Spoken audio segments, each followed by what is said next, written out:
Olá pessoal, hoje vamos conversar sobre a estrutura do direito brasileiro aplicável à engenharia química, mais especificamente sobre o exercício da profissão de engenheiro químico. Antes da gente entrar na legislação específica, a gente vai conversar nessa aula de hoje sobre a estrutura legislativa do país. Porque quando a gente, por exemplo, vai fazer uma análise sobre a legislação que está lá, por exemplo, no site do Conselho Federal de Química, exatamente esse portal que vocês estão vendo aí na tela, a gente talvez se sinta, num primeiro momento, quem não é da área jurídica, um pouco perdido nesse conjunto normativo aí, de leis, decretos-leis, decretos, resoluções normativas, resoluções ordinárias, portarias. Então, quando a gente fala em legislação, em termos gerais, qualquer pessoa, qualquer cidadão, liga essa ideia à ideia de uma lei, né? que é conhecida tecnicamente como lei ordinária, são as leis mais comuns. Mas além da lei, a gente tem muitas outras fontes do ordenamento jurídico, que a gente chama de fontes normativas. Por isso que nessa aula de hoje eu queria conversar com vocês, antes da gente entrar para ler a legislação aplicável à engenharia química, entender qual é a diferença que há entre esses vários tipos normativos e, afinal de contas, o que é que vai prevalecer no caso de uma eventual dificuldade de interpretação e aplicação dessa norma. A gente, por exemplo, quando entra no site aí do Conselho Federal de Química e vê a legislação que é citada, nós temos aí várias leis federais, alguns decretos-leis, outros chamados decretos. Depois tem um monte de resolução normativa, várias resoluções ordinárias e portarias, todas elas, vejam nesses três últimos casos aqui, específicas do Conselho Federal de Química. Tá? Enquanto os três primeiros tipos aí, leis federais, decretos-leis e decretos, são normas que foram emitidas pela União Federal ou pelo Congresso Nacional, no caso das leis federais, ou pelo caso dos decretos-leis e decretos pelo chefe de poder executivo, nesse caso pelo presidente da República à época, lembra vocês que vários órgãos, inclusive órgãos que a gente chama de paraestatais, como é o caso do Conselho Federal de Química, podem emitir ordem jurídica. Claro que numa situação de controvérsia, de conflito entre, por exemplo, uma portaria do Conselho Federal de Química e uma lei federal, em teoria vai prevalecer a lei federal, a não ser que a lei federal tenha invadido a competência de uma portaria do Conselho Federal de Química, como a gente vai ver um pouco mais adiante. Então, nessa nossa conversa de hoje, a gente vai entender um pouco melhor qual a diferença que há entre lei, decreto, resolução, portaria e o que é que a gente precisa saber como profissional da engenharia química e especialmente quando vocês se depararem com algum tipo de conflito de norma. Quando alguém cobra de vocês, olha, vocês têm que cumprir o que está previsto na resolução ordinária do número tal. Mas se essa resolução conflita, por exemplo, com um decreto-lei ou com a lei federal, o que é que vai prevalecer? Primeiro, deixa eu fazer uma explicação mais genérica aqui, que é muito importante. Prometo que eu vou tentar usar o mínimo de teoria possível, mas só o essencial para que vocês conheçam.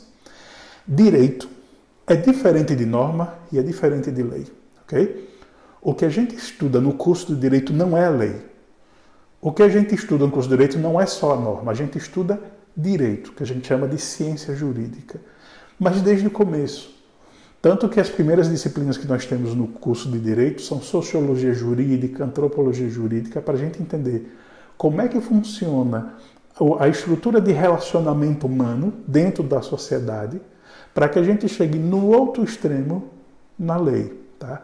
Então, Direito é a ciência que estuda os relacionamentos sociais e como esses relacionamentos precisam ser regulamentados por normas comuns, por regras comuns. Daí o nome, direito é o que é certo, é o que é o correto, é o que se espera da conduta de qualquer pessoa que haja dentro da legalidade. Agora, o direito se expressa através de vários tipos de norma. A norma mais conhecida de todas, do nosso ordenamento jurídico, como a maioria dos países do mundo, é a Constituição. Então nós temos a Constituição, temos leis complementares, leis delegadas, leis ordinárias, medidas provisórias, decretos, portarias. E aí o conjunto normativo, como a gente diz, o conjunto de regras jurídicas, o conjunto de normas é muito grande. E dentro desses tipos normativos, o mais conhecido popularmente é a lei, especialmente o que a gente chama de lei ordinária. O nome já indica, não é ordinária de uma coisa ruim, vagabunda, mal feita, não. Ordinária porque ela é comum, é a do dia a dia, se faz cotidianamente, daí se chamar de lei ordinária. Então, a lei é um dos tipos normativos. Bem como a gente viu no slide anterior, né, vou voltar aqui para o começo, o decreto-lei é outro tipo de norma, o decreto é outro tipo de norma, resolução ordinária é outro tipo de norma, assim por diante. Então, todos esses itens que a gente está vendo aqui nessa tela são tipos normativos, são tipos de normas. E a lei é apenas um desses tipos normativos. Quando, por exemplo, a gente trabalha lá no curso de Direito com o que a gente chama Sistema de Fontes do Direito, ou seja, qual é o conjunto de normas jurídicas que nós trabalhamos para aplicar num caso concreto. Um caso concreto, viu, pessoal? Um caso concreto. Estou falando de um caso que cada caso vai ter uma lei, não. Normalmente, num caso concreto, uma disputa de família, uma disputa empresarial, uma questão relacionada ao exercício da profissão, uma questão relacionada com o meio ambiente, a gente vai utilizar várias normas. Normalmente a Constituição, depois algumas leis ordinárias e normalmente alguns decretos e portarias. Isso nos casos mais simples.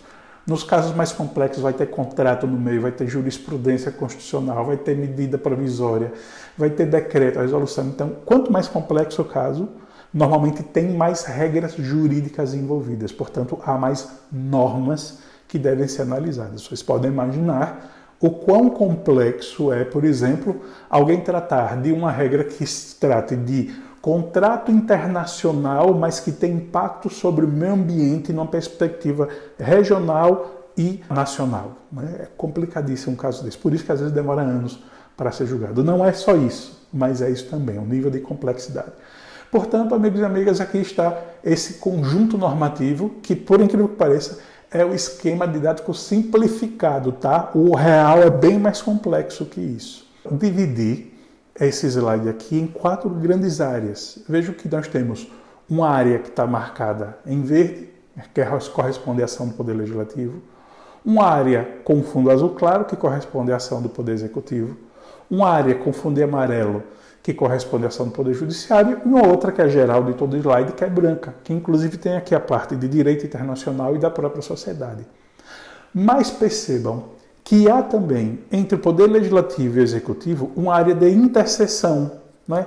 Que estão lá 2 conjuntos interagindo entre si. Então, existem alguns tipos normativos, existem algumas normas, por exemplo, a lei delegada e a medida provisória, que exigem a atuação paralela do Poder Executivo e do Poder Legislativo ao mesmo tempo. Okay? Então, quando a gente fala nas normas jurídicas que são aplicáveis a um caso concreto, a gente tem primeiro a Constituição lá em cima, em vermelho, né?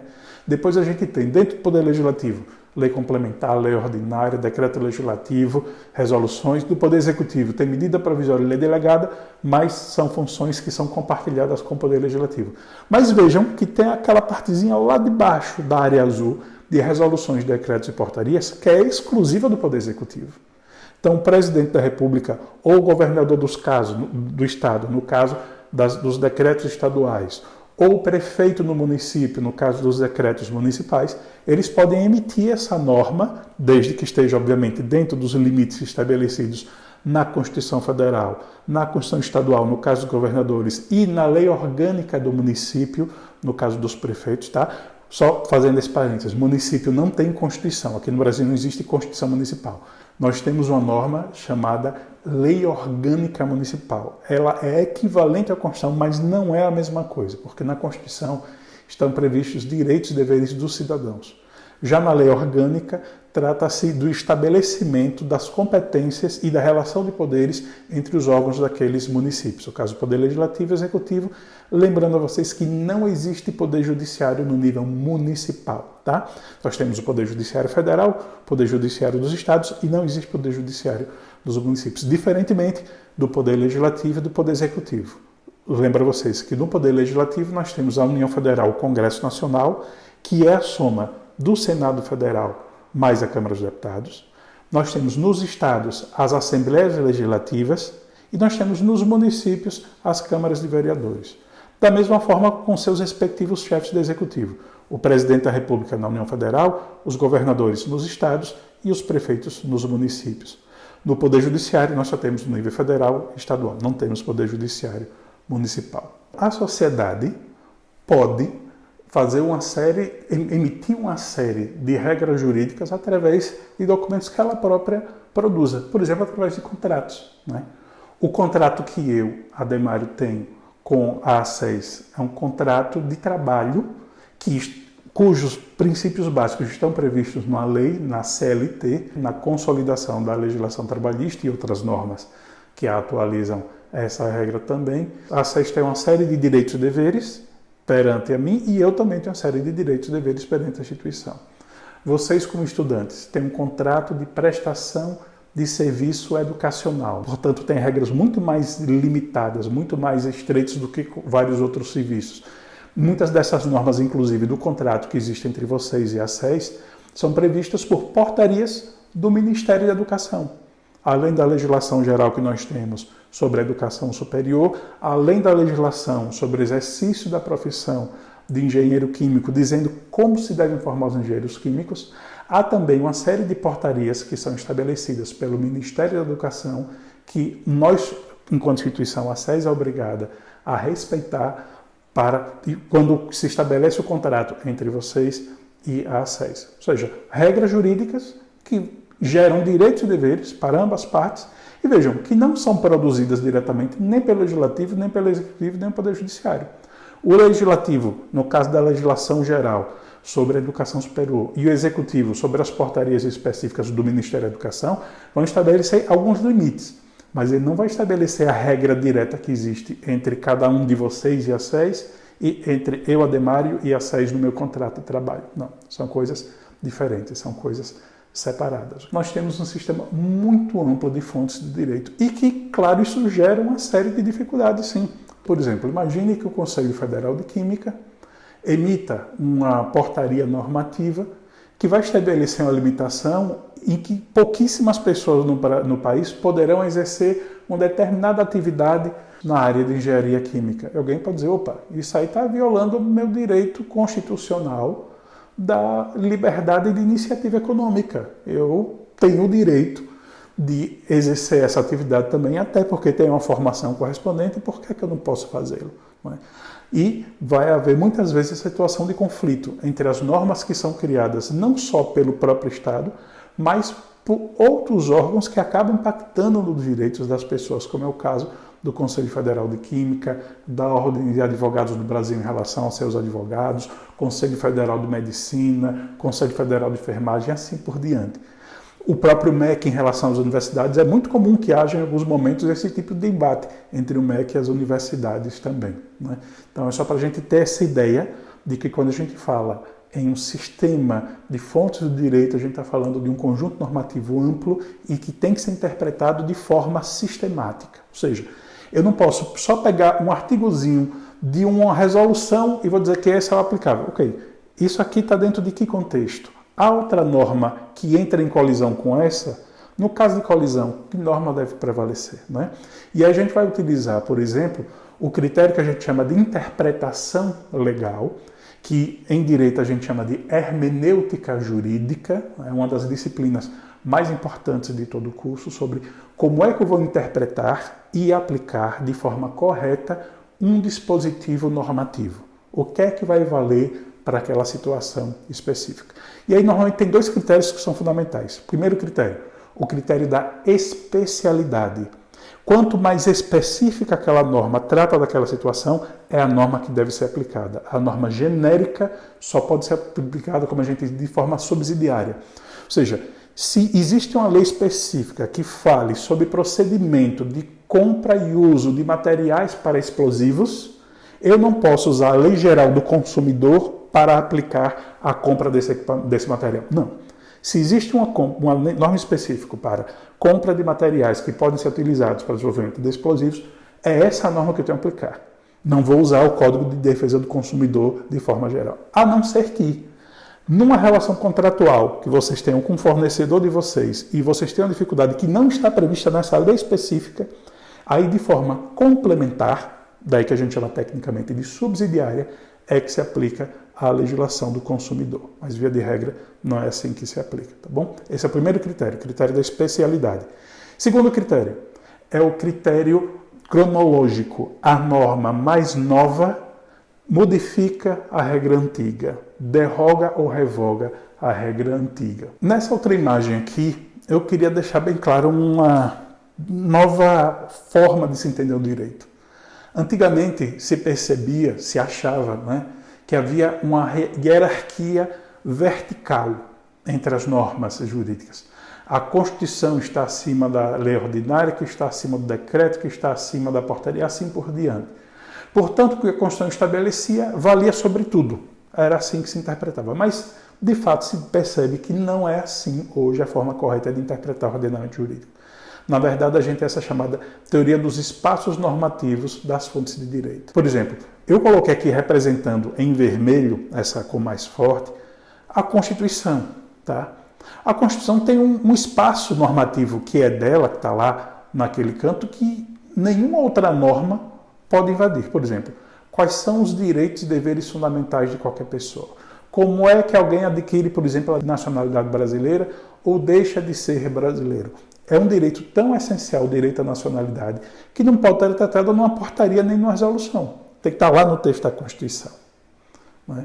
Agora, existem matérias, imaginem vocês, eu preciso regularizar um determinado tipo de dívida que eu tenho com o Conselho Federal de Química. Vou dividir essa minha dívida em tantos meses, e eu vou preencher formulário A, B e C. A Constituição não pode, mesmo que quisesse, regulamentar isso. Porque isso é uma questão interna de organização do Conselho Federal de Química a partir de uma deliberação dos seus membros. Então, mesmo que a Constituição quisesse, não poderia fazê-lo. Isso seria invasão de competência. Né? Do que está lá na Constituição, não vai poder estar aqui, né? Mais próximo, nessa areazinha daqui, nessa área daqui, em relação à resolução, por exemplo, as portarias do próprio Conselho Federal de Química. Não é que a Constituição não deixe de irradiar seus valores, ela irradia seus valores. Por isso que eu coloquei aqui nessa coloração, eu não coloquei, por exemplo, um azul, um amarelo, verde, não, eu coloquei um vermelho e se vocês perceberem, até mesmo nesse amarelo mais clarinho, tem um pontozinho bem fraquinho de vermelho também, que significa que os valores constitucionais vão acabar irradiando em todo o ordenamento jurídico. Mas a Constituição não pode descer a detalhes que são de competência exclusiva daquela norma que está sendo ali trabalhada por aquele órgão. E como eu havia citado há alguns momentos atrás, as normas jurídicas mais novas se sobrepõem às normas antigas. Né? Isso se dá normalmente através da chamada revogação. A revogação é a retirada expressa de uma norma antiga por uma norma nova. Por exemplo, vamos supor que hoje, setembro de 2021, entra uma nova lei em vigor sobre a formação do engenheiro químico. Então, a legislação anterior, ela, em geral, deixa de ter validade. Ela só se aplica até o dia de ontem. Né? A partir, se ela foi publicada hoje no Diário Oficial, começa a valer a partir de hoje, né? Do dia da sua publicação. E, normalmente, a revogação está até prevista no próprio texto da lei. Lá no finalzinho da lei ou da portaria ou do decreto, lá dos últimos artigos, coloquei até um exemplozinho para mostrar aqui para vocês, do próprio Conselho Federal de Química. Tá? Isso aqui é a resolução normativa número 55. E vejam que lá no finalzinho é uma resolução que tem 63 artigos e o artigo 62 diz exatamente assim: revogam-se as resoluções normativas números 1, 14, 15, 18, 25, 34, ou seja, de forma explícita, essa já não tem mais validade jurídica a partir de 27 de março de 1981. E as resoluções ordinárias naquilo que conflita com esse regimento. O que é que significa isso? Há, no primeiro caso, em relação às resoluções normativas 1, 14, 15, 18, 25 e 34, uma revogação. Ou seja, essa resolução nova, 55, diz, olha, a partir de hoje, essas resoluções normativas não valem mais. Elas só valem para os casos passados.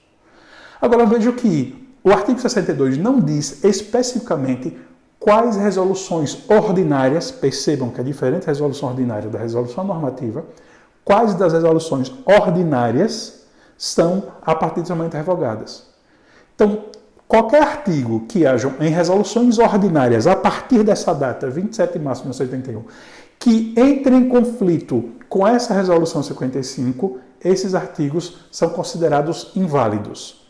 Daí a gente chama de derrogação, tá bom? Essa é a diferença. As resoluções normativas 1, 14, 15, 18, 25, 34 foram revogadas, foram explicitamente retiradas do que a gente chama do mundo jurídico. Já os artigos que estão dentro das resoluções ordinárias a partir do dia 27 de março de 1981 estão derrogadas. Ou seja, não tem uma lista hoje já. À medida que for sendo aplicada essa norma no futuro, vai se ver, epa, isso aqui está em conflito com o artigo 28 da resolução ordinária número tal, que era do ano de 1977, por exemplo. Então, aquela norma de 77 da resolução ordinária não vai ter validade. O que é que vai ter validade? A regra que está prevista nessa resolução normativa número 55, ok? Essa é a diferença que há entre a revogação, que é a retirada explícita de uma norma jurídica, da derrogação. Por isso que a gente diz que ela é tácita, ela é subentendida, ela não é declarada de forma explícita, não está muito claro. Exige um exercício de interpretação muito mais sofisticado, muito mais complexo também, né? E é como eu coloquei aqui no finalzinho, como não está previsto no texto da norma, a gente vai ter que compreender, a gente vai ter que descobrir que ocorreu uma derrogação quando a gente pega uma norma nova e ela está em conflito com a norma antiga, portanto, nesse caso, a norma nova vai valer e a antiga vai deixar de ter validade, né? Lembrando sempre aquele critério da especialidade, vale ainda a norma específica. Se por acaso for uma norma nova, mais genérica, ela não revoga nem derroga uma norma que seja antiga, mas que seja especializada, que seja diretamente ligada àquele tema. E muitas vezes, amigos e amigas, as brigas que vão parar no tribunal e que nós advogados temos que atuar, advogados, juízes, promotores, é exatamente sobre isso. Qual é a norma jurídica que afinal vai ser válida naquele caso específico? Porque é muito comum, claro, eu vou usar a norma que atende aos meus interesses. Se eu for dono de um laboratório, se eu for dono de indústria, se eu for dono de uma universidade e tiver uma norma nova que me favoreça, eu vou dizer que a norma que vai estar valendo é a nova. Agora, se a norma nova vier a me desfavorecer, eu vou dizer, não, essa norma nova não se aplica para mim não, para mim se aplica aquela norma antiga lá. Então, a maioria dos casos que vai parar, a maioria não, mas uma grande parte dos casos que vai parar na justiça é sobre a validade e interpretação de normas jurídicas em situações reais, que a gente chama de situação concreta ou situação de fato. E por fim, coloquei aqui, só para ilustrar mesmo, quais são as espécies normativas que a gente chama de formais, ou seja, são aquelas que estão previstas na nossa Constituição. Na nossa Constituição prevê que o Poder Legislativo e o Poder Executivo vão emitir a emenda constitucional, que é a competência exclusiva do Poder Legislativo, demais do Congresso Nacional, atuando como poder constituinte derivado reformador. É uma coisa bem técnica que a gente vê lá no curso de Direito. Depois vem a lei complementar, a lei ordinária, que é a maioria da legislação, que é o que a gente vai estudar muito fortemente nas próximas aulas. Depois vem as medidas provisórias, que são ordens emitidas pelo chefe do Poder Executivo, mas que tem limite de tempo, tá? Essa é a diferença, por exemplo, do decreto-lei. A medida provisória atual entrou em vigor, nasceu na nossa Constituição de 1988. Antes disso, nós temos o decreto-lei. O que era o decreto-lei? Era um decreto emitido pelo presidente da República e que tinha uma validade indefinida. Enquanto o Congresso Nacional não regulamentasse aquele tema, estava valendo decreto-lei. E não é sobre questões específicas, a nomeação do servidor, não, isso é portaria, é uma coisa bem simples. Para vocês terem ideia, o nosso Código Penal atual, até hoje, é um decreto-lei de 1941. 1941, vai fazer 80 anos. Já fez 80 anos, aliás, esse ano, né, o Código Penal. Claro que muitas modificações foram feitas nesse tempo, tá? Mas o nosso Código Penal não é uma lei ordinária como deveria ser, né? Muito menos a lei complementar. É um decreto-lei. Então, naquela época, o presidente da República, não lembro se era Getúlio Vargas, agora eu não lembro bem, o decreto-lei instituiu o Código Penal. Como o Congresso Nacional estava de acordo, até hoje não foi modificado, a não ser que a gente crie um novo Código Penal, mas por enquanto é um decreto-lei.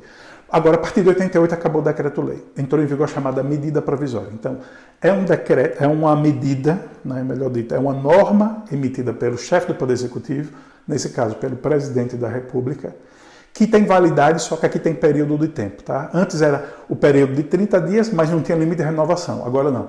Agora o período é de 60 dias, que só pode ser renovado por mais uma vez. Então, o período máximo de validade de uma medida provisória é de 120 dias. Tá joia? E depois disso, o Congresso Nacional vai regulamentar. Se não regulamentar, aquela medida provisória perde a validade. É uma coisa muito específica do curso de Direito, a gente não precisa aprofundar agora, até porque, de fato, eu não conheço nenhuma medida provisória que seja aplicável de forma direta para a área de formação e exercício profissional de engenharia química. Depois nós temos leis delegadas, que foi utilizada 3 vezes em 30 anos da nossa Constituição, quase ninguém usa. O decreto legislativo e a resolução, que é muito usado pelos próprios órgãos do Poder Legislativo. E aí existem as resoluções e portarias que são utilizadas por todos os órgãos da administração pública. Ministérios, autarquias, como por exemplo a Agência Nacional de Águas, a ANAC, a Anatel, a ANEEL, todas elas usam resoluções e portarias. IBAMA, Conselho Nacional do Meio Ambiente, coisas que são muito importantes também para a área de trabalho do engenheiro químico. Então existem as chamadas espécies normativas materiais que impõem direitos e deveres, né, às pessoas e não são criadas pelo Poder Legislativo nem pelo Poder Executivo. Tá bom?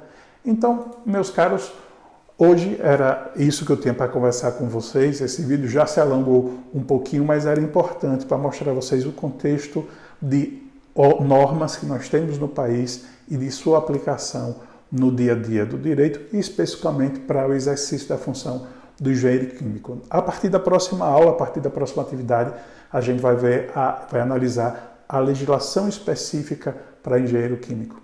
Até já!